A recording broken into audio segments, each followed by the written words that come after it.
made up bombs that are everywhere and terrorists under every bed in the U.S.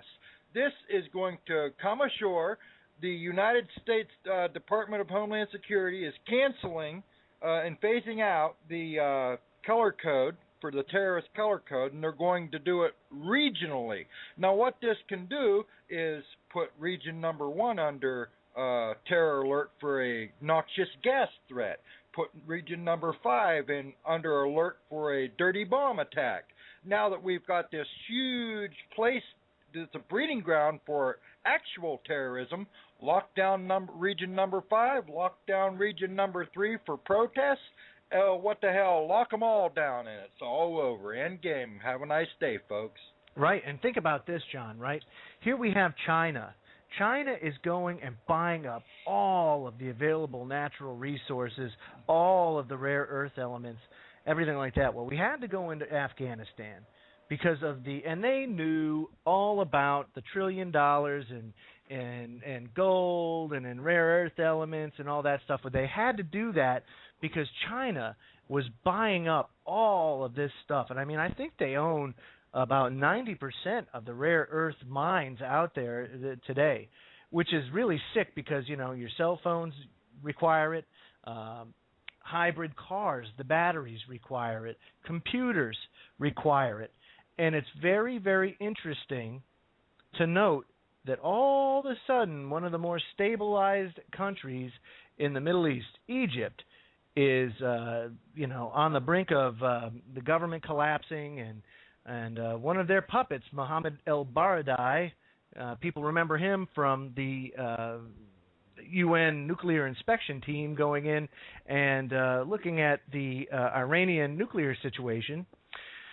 But you have that going on, so isn't it interesting, and wouldn't it be great to install a hardline government into Egypt, a hardline, have the hardliners actually take over the Middle East? Wouldn't that be just the excuse the United States, who, by the way, at $14.3 trillion of debt, the debt is now equal to the GDP, so that means that we are officially, by the book, bankrupt. The last time that we were bankrupt, folks, was right before we entered into World War II.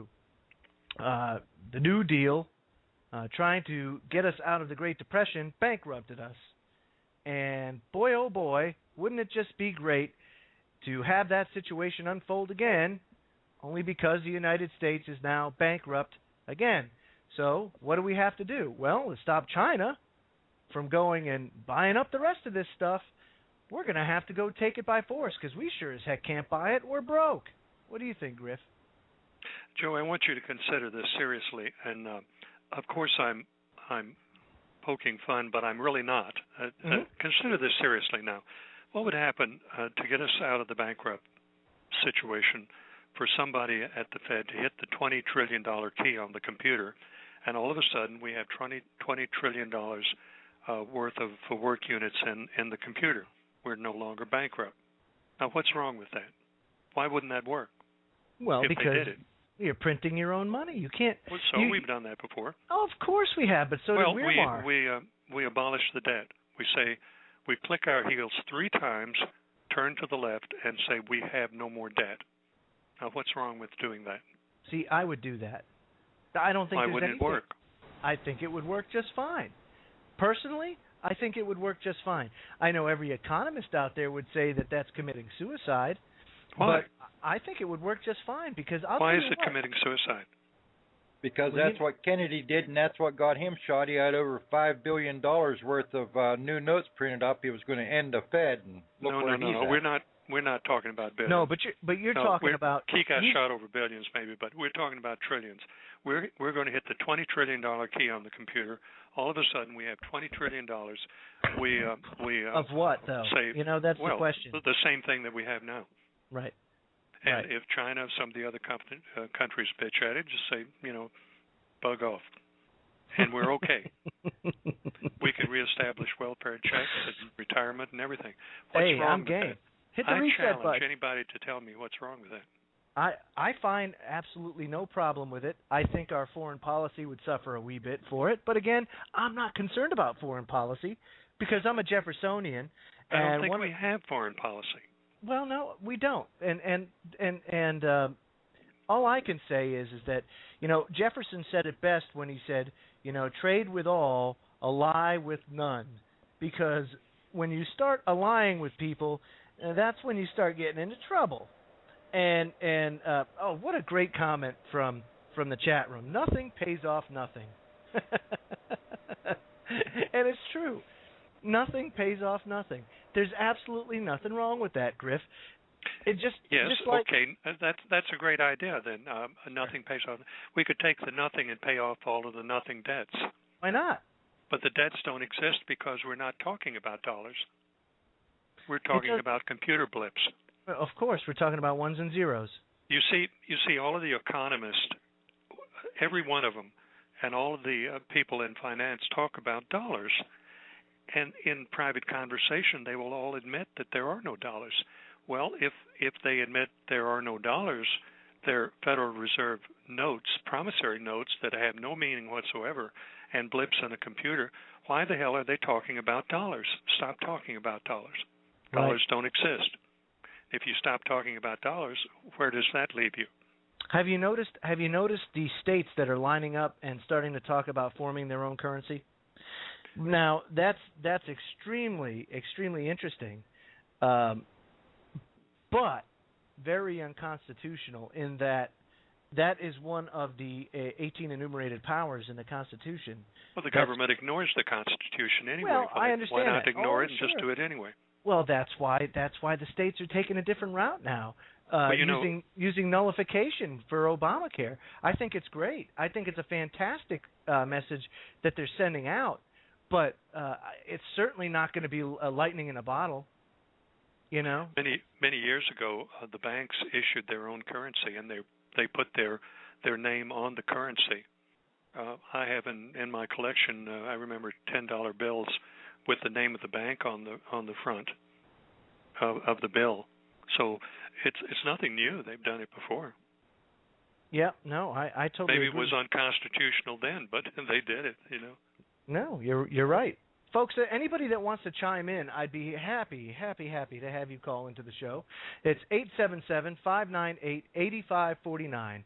That's 877-598-8549, toll free for everybody that wants to call in. Please do. I encourage you to call the line and give us your input and ask your questions. I may not have the answer. None of us may, but heck, we can make a good discussion out of it for sure.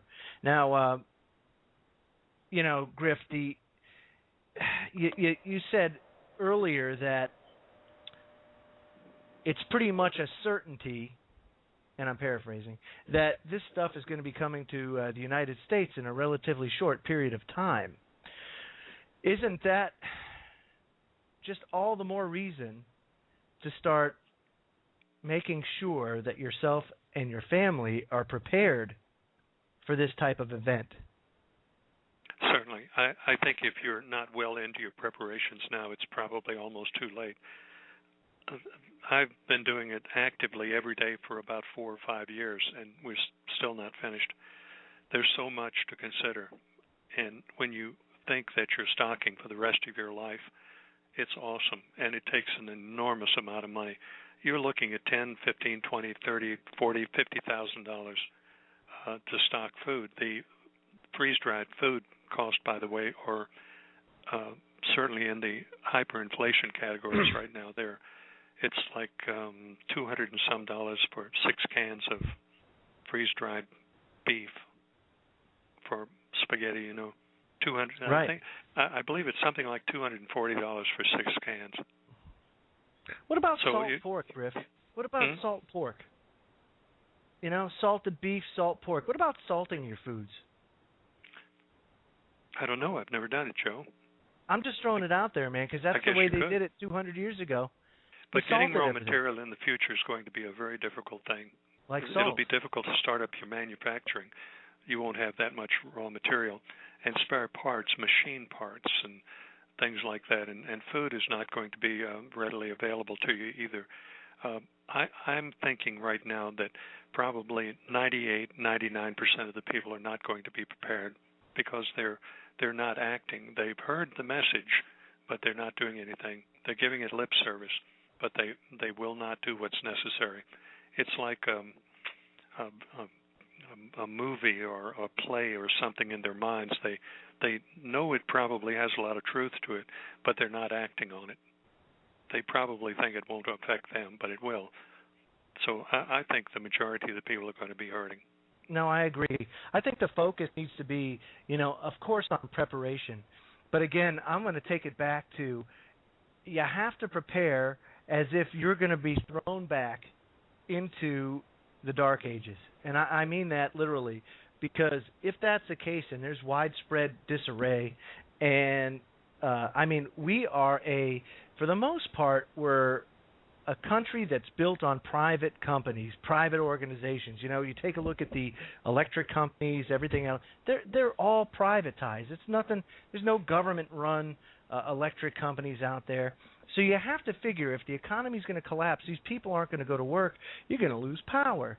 Same with the sewage. Same with trash collecting. None of this stuff is going to happen, and boy, you better be prepared for it.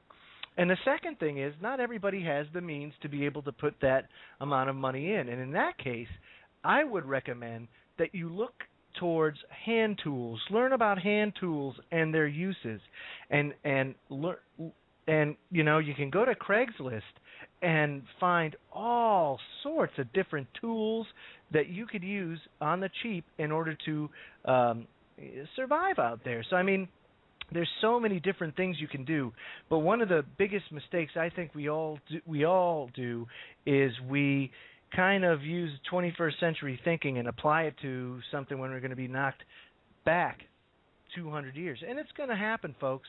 You cannot maintain an infrastructure like the United States with chaos run amok.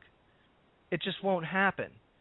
And you won't have enough gasoline for your generator to run it that long. And to be quite frank with you, why would you run a generator and have it make so much noise and give your location away? Why would you do it? If you're looking to survive or anything else, the first thing, if it's me and I'm hungry and I'm looking for something and I hear that generator, I'm coming for you. You bet your butt. So that's not exactly one of the best things to do or use in a situation where you don't want your location given away. But it's getting more and more important. And we've been doing this show now for about 6 months, and I cannot believe the amount of chaos that's ensued in just the last 6 months. It's absolutely amazing. Let's go to the phone, shall we? Let's go to Gwen. Gwen, you're live on the air. Go ahead, Gwen. Hi. Hello there. I just wanted to comment on what Griff said about the 98% of the people not being ready. Sure. I've been prepping for over 2.5 years now, and still, as I go along, I think, what about this scenario, or what about that? How would I do that if there were no power? Or, so I keep kind of a running list, and I take that with me if I go to garage sales or secondhand stores to see if there are things on there that I can pick up. And when I have a little extra money, I go down and I'll buy another case of toilet paper, or I go buy another case of canned vegetables. I made a commitment in my family.